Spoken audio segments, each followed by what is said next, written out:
Student, आज का जो हमारा टॉपिक है वो है एजिंग। सबसे पहले तो देख लेते हैं ये कि एजिंग होती क्या है।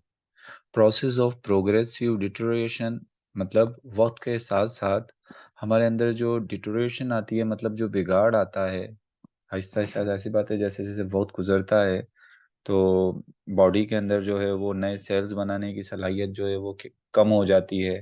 बॉडी का जो मेटाबॉलिज्म होता है वो उस तरीके से एक्टिव नहीं रहता। तो मतलब आहिस्ता आहिस्ता हमारी बॉडी जो है वो डिटोरिएशन यानी बिगाड़ की तरफ जाती है।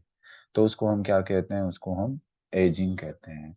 या दूसरी तरीके से आप एजिंग को ऐसे भी डिफाइन कर सकते हो, the phenomena of become getting old. यानी वक्त के साथ साथ जो पुराना होने का या ओल्ड होने का जो एक प्रोसेस है, फिनोमेना मतलब प्रोसेस है, उसको आप क्या कहते हो? उसको आप एजिंग कहते हो।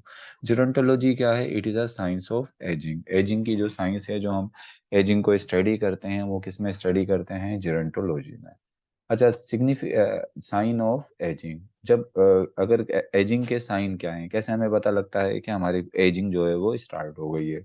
तो एजिंग में जो है वो होता है लॉस ऑफ हेयर पिगमेंटेशन। यानी अक्सर लोग जब एजिंग की तरफ जा रहे होते हैं, वैसे तो आजकल ये यंग्स में भी हो जाता है, लेकिन ये सिर्फ एक सिंगल ये साइन नहीं होगा एजिंग का। इसके अलावा भी कुछ क्या कहना चाहिए, साइन होते हैं जिसको मिलाकर आप फिर कहते हो कि एजिंग शुरू हुई है। तो पहला एक तो क्या हो गया? लॉस ऑफ हेयर पिगमेंटेशन, यानी हेयर जो है वो ग्रे होना जो है वो शुरू हो जाते हैं, यानी बाल सफेद होना शुरू हो जाते हैं, क्योंकि हेयर के जो पिगमेंट्स होते हैं वो क्या होना शुरू हो जाते हैं? लॉस होना शुरू हो जाते हैं।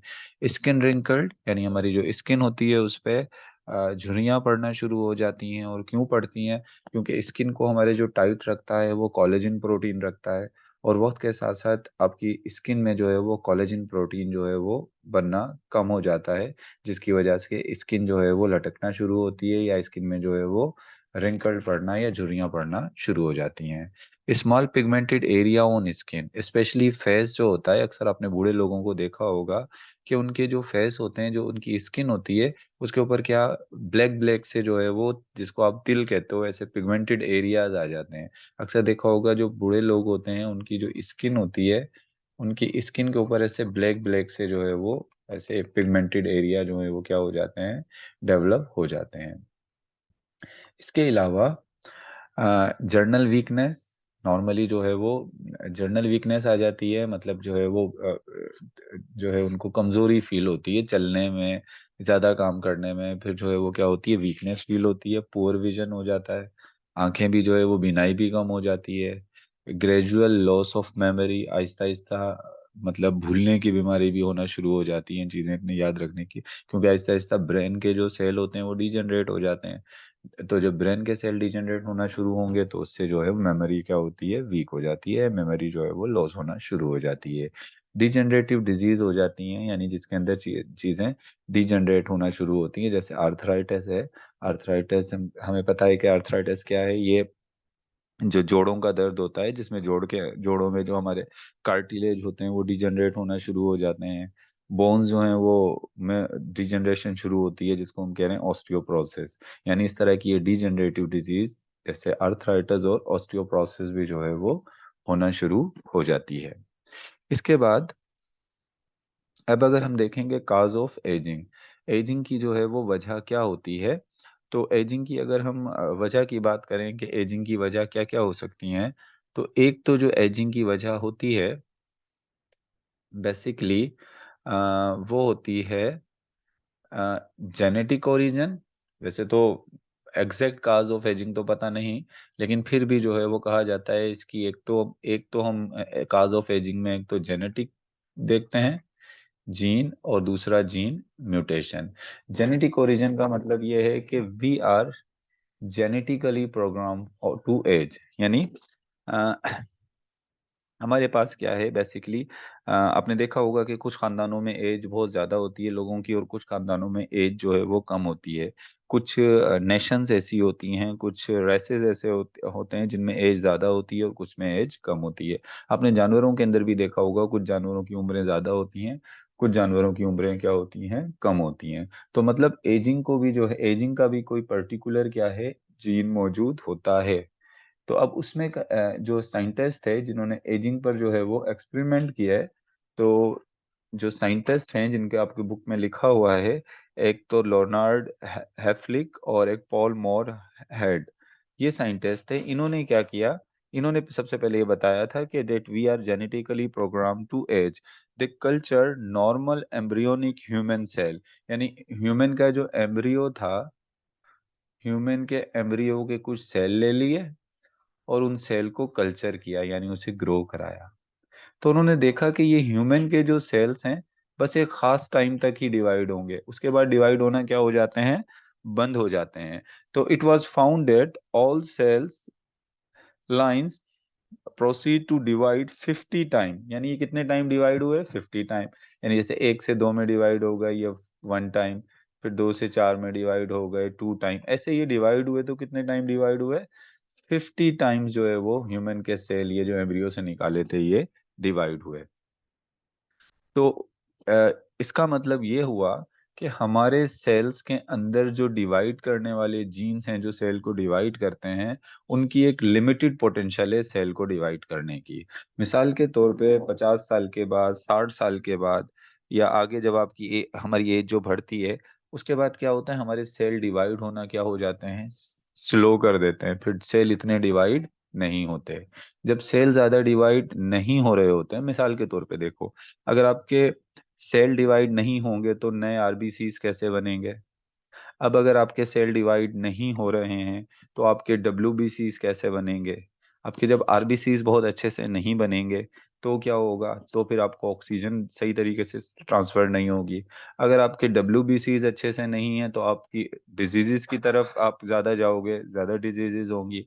और इसी तरीके से सेल जब मेटाबॉलिकली अच्छी तरीके से काम नहीं करेंगे तो कोलेजन की जो प्रोडक्शन होती है, जो हमारी स्किन को जो है वो रिंकल नहीं पड़ने देते, तो वो भी कम हो जाएंगे।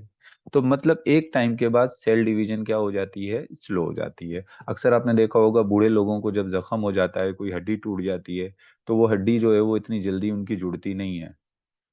उसमें रिपेयर का प्रोसेस या हीलिंग का प्रोसेस थोड़ा स्लो होता है, क्योंकि क्या होता है, सेल डिवीजन उनके पास क्या हो रही होती है, स्लो हो रही होती है।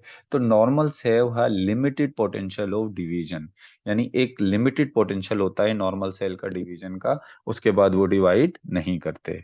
चलिए एक चीज मैं आपको बताता हूँ जो आपकी बुक में तो नहीं लिखी हुई, लेकिन फेडरल की बुक में लिखी हुई है।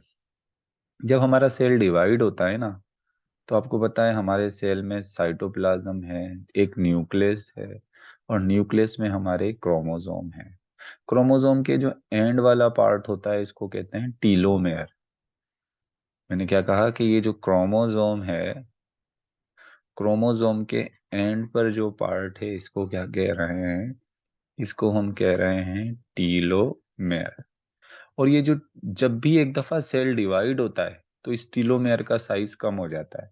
यानी जितनी दफा आपका सेल डिवाइड होगा, हर बार इस टीलोमेयर का साइज क्या हो जाएगा, कम हो जाएगा। जब ये बिल्कुल एंड पर पहुंच जाता है टीलोमेयर, तो फिर आपका सेल मजीद डिवाइड नहीं होता, और उसके बाद फिर जो है वो सेल बॉडी के क्या होना शुरू हो जाते हैं, खत्म होना शुरू हो जाते हैं।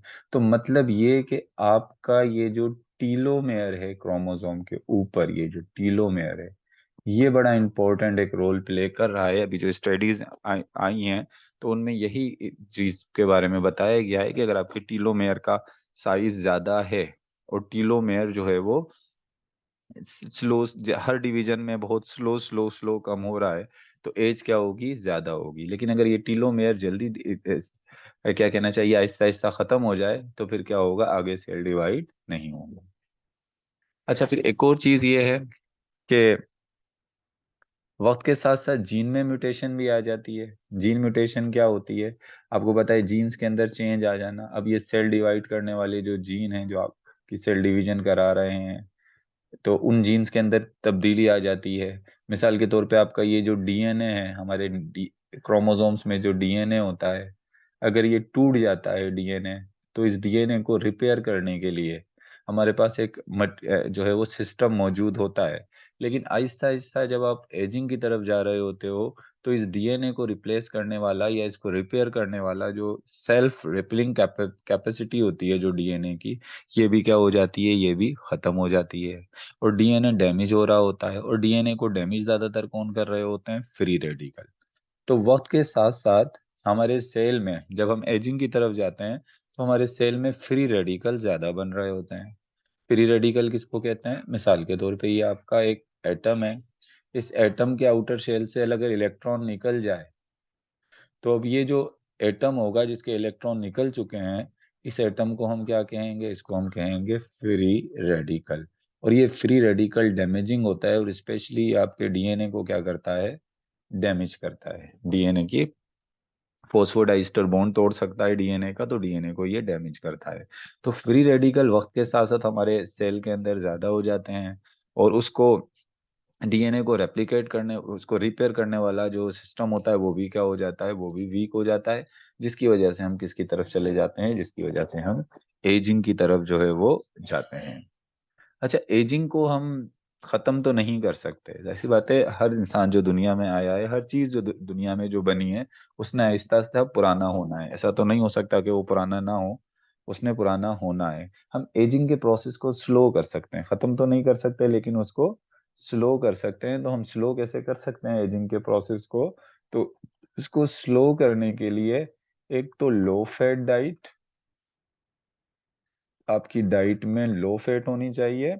और लो फैट कौन सी वाली फैट? जो जंक जिसको आप कहोगे ना, मतलब ऐसी फैट जो अनसेचुरेटेड फैट होती है। नॉर्मल जो सेचुरेटेड फैट होती है वो तो हमारे saturated fat, sorry, saturated fat fat जो है वो नुकसान करती है। अनसेचुरेटेड फैट जो है वो नुकसान इतना नहीं करती। प्लांट सोर्स से जो फैट लेते हैं ना हम, और एक एनिमल सोर्स की जो फैट होती है उसको, उसके बारे में बात की जा रही है। Low fat diet, low fat diet का मतलब ये भी कह सकते हैं कि आप तली हुई चीजें जो होती हैं इनको जो है वो कम लेना चाहिए।